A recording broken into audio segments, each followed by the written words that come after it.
వారీగా కానీ జిల్లాల వారీగా కానీ మీరు చెప్తే దాన్ని మిగతా వరకు కూడా నేను చెప్తాం.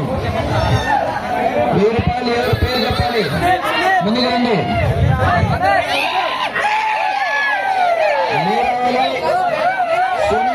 వాళ్ళిద్దరూ కలిసి భూమిని 1000 రూపాయలు ధరని